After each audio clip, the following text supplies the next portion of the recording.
बिहार और देश विदेश के तमाम छोटी बड़ी खबर में आप सभी श्रोतागण का तहे दिल से स्वागत है। पहला खबर है पटना से। सदन में सीएम नीतीश का विपक्ष को करारा जवाब। तेजस्वी को बोले बैठ जाओ, आपको गोद में खिलाया है। मुख्यमंत्री नीतीश कुमार ने नेता प्रतिपक्ष तेजस्वी यादव सहित पूरे विपक्ष पर सदन में जमकर पलटवार किया। मंगलवार को बजट पर राज्यपाल के अभिभाषण पर विमर्श के दौरान तेजस्वी के बार बार टोका टोकी करने पर नीतीश कुमार ने यहां तक कह दिया कि हम क्या गोदी में नहीं उठाए हैं, चुपचाप बैठो, तुम्हें गोद में खिलाया है। उन्होंने तेजस्वी के तमाम आरोपों सहित पूरे विपक्ष को करारा जवाब दिया है। मंत्री मदन सहनी की टिप्पणी से बिहार विधानसभा में हंगामा। विपक्ष उनकी बर्खास्तगी पर अड़ा। अंकुश लगाने और टीकाकरण अभियान में तेजी लाने के लिए बुधवार को डीएम रचना पाटिल ने वीडियो कॉन्फ्रेंसिंग के जरिए समीक्षा बैठक की। वीडियो कॉन्फ्रेंसिंग में सभी एसडीओ, बीडीओ, प्रभारी चिकित्सा पदाधिकारी शामिल हुए। वहीं डीएम के साथ SP, civil surgeon, DDC, DPM, जिला परिवहन पदाधिकारी, जिला पंचायत राज पदाधिकारी आदि मौजूद थे। सीतामढ़ी की घटना से पूरे निशाने पर नीतीश सरकार। तेजस्वी पप्पू यादव ने कही बड़ी बात। बिहार के सीतामढ़ी में बुधवार को शराब तस्करों ने एक दरोगा और चौकीदार को गोली मार दी, जो शराब बिक्री की सूचना मिलने पर टीम के साथ छापेमारी करने गए थे। इस घटना के बाद से नीतीश सरकार पर एक बार फिर से बिहार की कानून व्यवस्था को लेकर सवाल उठने लगे हैं। जाप प्रमुख पप्पू यादव ने तो यहां तक कह डाला कि यह असल में सुशासन का इनकाउंटर है। खबर है सिवान जिला से। अप्रैल तक कोर बैंकिंग सर्विसेज से जुड़ेगा 114 डाकघर। जिले के सभी डाकघरों को अप्रैल माह तक कोर बैंकिंग सर्विसेज नेटवर्क से जोड़ दिया जाएगा। इसके लिए विभागीय स्तर से पहल भी शुरू कर दी गई है। कोर बैंकिंग सर्विसेज से जोड़े जाने वाले शेष बचे डाकघरों में मार्च माह के अंत तक सीबीएस की सभी जरूरी प्रक्रिया पूरी कर ली जाएगी। खबर है सीतामढ़ी से। सीतामढ़ी में शराब कारोबारियों ने थानादार और चौकीदार को मारी गोली, 2 की हो गई है मौत। सीतामढ़ी जिले के सीमावर्ती मेजरगंज थाना क्षेत्र के कोआड़ी मदन गांव में बुधवार की सुबह शराब तस्करी व रंगदारी मामले में वांछित रंजन सिंह, मुकुल सिंह समेत अन्य को गिरफ्तार करने गई पुलिस टीम पर अपराधियों ने हमला बोल दिया। पुलिस की गिरफ्तारी से बचने के लिए हथियार बंद साथी तस्करों ने तोड़फोड़ फायरिंग शुरू कर दी। अवैध वसूली में नप गए दरोगा सहित 3 थानों के कुल 15 पुलिसकर्मी।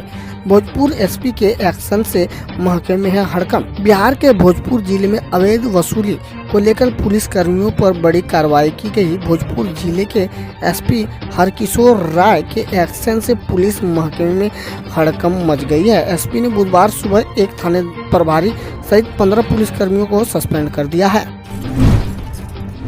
कोरोना वायरस के बढ़ते मामलों को देखते हुए क्या बिहार में लगेगा लॉकडाउन? जानिए जिला अधिकारियों को क्या है मिला निर्देश। कोरोना के नए केस में हो रही वृद्धि को देखते हुए देश के कुछ शहरों को लॉकडाउन कर दिया गया है।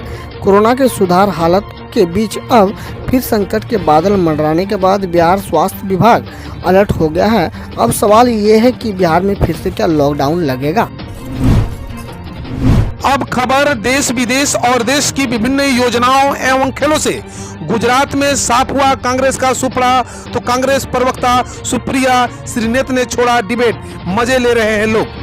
गुजरात नगर निकाय चुनाव की मतगणना हो गई। भाजपा ने सभी 6 नगर निगमों अहमदाबाद, सूरत, बड़ोदरा, जामनगर, भावनगर और राजकोट में स्पष्ट बहुमत हासिल कर ली है। वहीं कांग्रेस का सुपड़ा पूरी तरह से साफ हो चुका है। पार्टी की करारी हार की शर्मिंदगी अब प्रवक्ताओं को झेलनी पड़ रही है। यही वजह है कि कांग्रेस की तेज तर्रार प्रवक्ता सुप्रिया श्रीनेत ने गुजरात में हुए चुनाव पर बात करने के लिए डिबेट में आने से इनकार कर दिया। तो पूरी दुनिया पर इस्लाम का होगा हमला, चेतावनी देने वाले अफ्रीकी कार्डिनल को पोप ने बर्खास्त किया। ईसाई धर्म के सबसे बड़े धर्म गुरु ने अफ्रीका के एक कार्डिनल को इस्लाम को लेकर दिए गए विवादित बयान के बाद हटा दिया है। बताया जा रहा है कि रॉबर्ट सारा धार्मिक मामलों को लेकर पोप फ्रांसिस से सीधे भिड़ गए थे। उन्होंने यूरोप में बढ़ती शरणार्थी समस्या को इस्लाम से जोड़ते हुए वेटिकन सिटी से तत्काल हस्तक्षेप करने की मांग की थी। रॉबर्ट सारा ने कहा था कि अगर शरणार्थियों की बाढ़ ऐसी ही आती रही तो पूरी दुनिया में जल्द ही इस्लाम का हमला शुरू हो जाएगा। महिला ने ब्राह्मण व्यक्ति पर लगाया था रेप का झूठा आरोप। SC/ST एक्ट में 20 साल की सजा के बाद हाईकोर्ट ने बताया निर्दोष। इलाहाबाद हाईकोर्ट ने एक ऐसे व्यक्ति को निर्दोष करार दिया है जो पिछले 20 वर्षों से जेल में कैद था।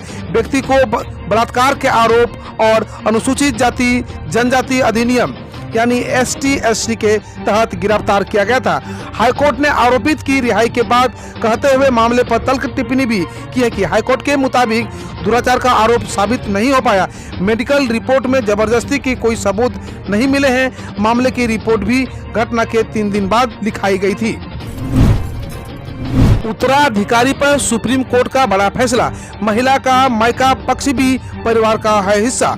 सुप्रीम कोर्ट ने हिंदू महिला के संपत्ति उत्तराधिकार मामले में एक अहम फैसला दिया है। कोर्ट ने कहा कि हिंदू विवाहिता के मायके पक्ष के उत्तराधिकारियों को बाहरी नहीं कहा जा सकता, वे महिला के परिवार के माने जाएंगे। कोर्ट ने कहा कि हिंदू उत्तराधिकारी अधिनियम की धारा 15(1)(d) में महिला के पिता के उत्तराधिकारियों को महिला की संपत्ति के उत्तराधिकारियों में शामिल किया गया है। इसके साथ ही कोर्ट ने महिला के देवर के बच्चों की याचिका खारिज कर दी, जिसमें महिला द्वारा अपने भाई के बच्चों को संपत्ति दिए जाने की चुनौती दी गई थी। अब दामाद बहू को भी देना होगा गुजारा भत्ता। बुजुर्गों के लिए पुलिस ने नियुक्त होंगे खास अधिकारी। माता पिता और वरिष्ठ नागरिकों का भरण पोषण और कल्याण बिल 2019 से जुड़ा विधेयक अगले माह 8 मार्च से शुरू होने जा रहे हैं। बजट सत्र में पेश किया जाना है। संसद की अस्थायी समिति ने इस बिल को मंजूरी दे दी है, जिसके तहत बुजुर्गों के गुजारे भत्ते और गरिमापूर्ण जीवन यापन के संबंध में कड़े प्रावधान किए गए हैं। बिल के अनुसार संतान के अलावा जायदाद में हक रखने वाले अन्य दत्तक पुत्र पुत्री दामाद बहू सौतेले संतान या रिश्तेदार भी संतान की कैटेगरी में आएंगे और सीनियर सिटीजन्स के गुजारे भत्ते के लिए जिम्मेदार होंगे। इसके बाद माता पिता या सास ससुर का ख्याल न रखना या संपत्ति हड़पने का प्रयास करना महंगा पड़ सकता है। आखिरकार उगला राज। पिछले 10-15 सालों से ऐसा घिनौना काम कर रहा था। रोटी पर थूक लगाने वाला नौशाद, पुलिस के भी उड़े होश। उत्तर प्रदेश के मेरठ में थूक कर रोटी बनाए जाने के वीडियो वायरल होने के बाद पकड़े गए नौशाद ने खुलासा किया है कि वो पिछले 10-15 वर्षों से विभिन्न पार्टी समारोह में इस तरह की हरकत कर रहा था। थाने का एक वीडियो भी सामने आया है, जिसमें उसने बताया कि वो 10-15 सालों से रोटी बना रहा है और उतने ही समय में रोटियों पर थूक भी लगा रहा है। पुलिस अब आगे की कार्रवाई में जुटी हुई है। प्रधानमंत्री नरेंद्र मोदी के नाम पर दुनिया का सबसे बड़ा स्टेडियम मोटेरा का नाम हुआ नरेंद्र मोदी स्टेडियम। राष्ट्रपति रामनाथ कोविंद ने गुजरात के अहमदाबाद में दुनिया के सबसे बड़े स्टेडियम का उद्घाटन किया। उद्घाटन के साथ ही मोटेरा स्टेडियम का नाम बदलकर प्रधानमंत्री नरेंद्र मोदी के नाम पर रखा गया। इस मौके पर केंद्रीय गृह मंत्री और गुजरात क्रिकेट एसोसिएशन के अध्यक्ष अमित शाह भी मौजूद रहे। उत्तर से दक्षिण आने पर क्या बोले राहुल गांधी कि नड्डा से योगी तक ने घेरा। स्मृति ईरानी बोली एहसान फरामोश। कांग्रेस नेता और वायनाड से सांसद राहुल गांधी के उत्तर से दक्षिण वाले बयान को लेकर बीजेपी अध्यक्ष जेपी नड्डा, स्मृति ईरानी समेत पार्टी के कई नेताओं ने पलटवार किया है। दरअसल राहुल गांधी ने मंगलवार को कहा कि उत्तर भारत में उन्हें अलग तरह की राजनीति का आदत हो गई थी और केरल जाना उनके लिए नए तरह का अनुभव है, क्योंकि यहाँ के लोग मुद्दों में ज्यादा दिलचस्पी रखते हैं। राहुल गांधी ने कहा कि केरल के लोगों से काफी कुछ सीखा और यहाँ के लोगों की बुद्धिमत्ता को थोड़ा समझा है। 40 लाख ट्रैक्टरों को साथ संसद घेरेंगे, इंडिया गेट पर फसल उगाएंगे, राकेश टिकैत की धमकी। भारतीय किसान यूनियन नेता राकेश टिकैत ने अब 40 लाख ट्रैक्टरों के साथ दिल्ली में स्थित संसद भवन को घेरने की धमकी दी है। अब जब दिल्ली की सीमा पर से किसान लौट रहे हैं और किसान नेताओं को मिल रहा समर्थन भी खत्म हो गया है, तो बौखला गए हैं। राकेश टिकैत ने मंगलवार को कहा कि किसान तैयार कर रहे हैं, क्योंकि इस बार 4 लाख नहीं 40 लाख ट्रैक्टर के साथ संसद घेरने का आह्वान होगा। नेहरू गांधी परिवार के नाम 450 प्रोजेक्ट, लेकिन नरेंद्र मोदी के स्टेडियम पर लिबरल्स का रविश रोना। गुजरात में नरेंद्र मोदी के नाम पर स्टेडियम के उद्घाटन के साथ ही लिबरल गिरोह का रोना धोना शुरू हो गया है। राष्ट्रपति रामनाथ कोविंद ने मोटेरा के सरदार वल्लभ भाई पटेल स्पोर्ट्स कॉम्प्लेक्स में इस दुनिया के सबसे बड़े स्टेडियम का उद्घाटन केंद्रीय गृह मंत्री अमित शाह की मौजूदगी में बुधवार को किया गया। लिबरल ने इस दौरान कई गलत अफवाहें भी फैलाई और जनता को भ्रमित करने का प्रयास किया। संजीव बालियान ने राकेश टिकैत पर साधा निशाना, बोले किसान नेताओं के कंट्रोल में कुछ नहीं। किसान नेता राकेश टिकैत अपने एक विवादित बयान को लेकर फिर चर्चा में आ गए हैं। उन्होंने मंगलवार सरकार को धमकी देते हुए कहा कि मार्च तक तीनों कृषि कानून वापस नहीं लिए तो अब की बार 40 लाख ट्रैक्टर दिल्ली में घुसेंगे। टिकैत की धमकी है कि अब की बार ट्रैक्टर लाल किला नहीं बल्कि संसद पहुंचेंगे, इंडिया गेट का पूरा इलाका कब्जे में लेंगे, वहीं के पार्क में ट्रैक्टर से खेत जोतेंगे और फसल बोएंगे। टिकैत के इस बयान पर केंद्रीय मंत्री और बीजेपी नेता संजीव बालियान ने कहा कि किसान नेताओं के कंट्रोल में कोई नहीं है। उन्होंने कहा कि 26 जनवरी जैसी घटना दोबारा नहीं होनी चाहिए। संसद तक ट्रैक्टर मार्च करना गलत है। आर्टिकल 370 हटाने से जम्मू कश्मीर के लोग कितने खुश हैं, जानिए और देखिए वीडियो। आप गुजर के घर में जाके देख लीजिए, कोई चटाई नहीं होगी, कोई तांबे का बर्तन नहीं होगा, नंगे पांव चलते होंगे।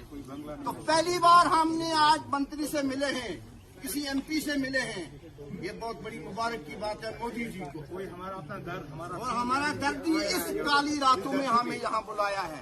तो आपको हमारे मोदी जी जिंदाबाद, आप मंत्री साहब जिंदाबाद।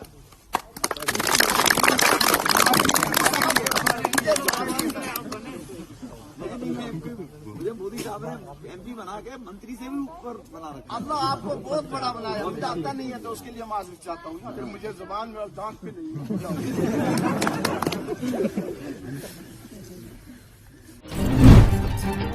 सोना फिर हुआ सस्ता, 46,605 रुपए कैरेट गोल्ड का दाम। 2 दिन की तेजी के बाद कल सरफा बाजार सोने चांदी का भाव कम हुए। बुधवार को मंगलवार के मुकाबले 24 कैरेट से लेकर 14 कैरेट तक के सोने के दाम में गिरावट देखने को मिल रही है। कल 24 कैरेट गोल्ड का भाव 125 रुपए गिरकर 46,792 रुपए प्रति 10 ग्राम पर खुला। वहीं चांदी 631 रुपए सस्ती होकर 69,099 रुपए प्रति किलो के दर से खुली। महंगे पेट्रोल डीजल की नहीं होगी टेंशन, ऐसे पा सकते हैं 50 लीटर पेट्रोल मुफ्त। देश में पेट्रोल डीजल की कीमतें आसमान पर हैं। पेट्रोल 100 रुपए पहुंचने पर है। अब सरकार भी हरकत में आई है। वित्त मंत्री Nirmala Sitharaman, reserve bank governor Shaktikanta Das tax कटौती की वकालत कर रहे हैं, लेकिन राहत कब मिलेगी इसकी उम्मीद दूर तक नहीं दिखाई दे रही है। 50 लीटर पेट्रोल बिल्कुल मुफ्त, फिर भी निराश होने की जरूरत नहीं है, क्योंकि एक ऐसा स्कीम है जिससे आप चाहे तो साल भर में 50 लीटर पेट्रोल बिल्कुल मुफ्त ले सकते हैं, बशर्ते आपके पास Indian Oil HDFC bank credit card हो और इसमें भी पेमेंट करें। HDFC बैंक की वेबसाइट पर दी गई जानकारी के मुताबिक इस क्रेडिट कार्ड से खरीदारी पर आपको फ्यूल पॉइंट्स मिलते हैं। अब खबर खेल जगत से। पहली पारी में छूटे इंग्लैंड के पसीने, दहाई का आंकड़ा भी नहीं छू पाए 7 बल्लेबाज।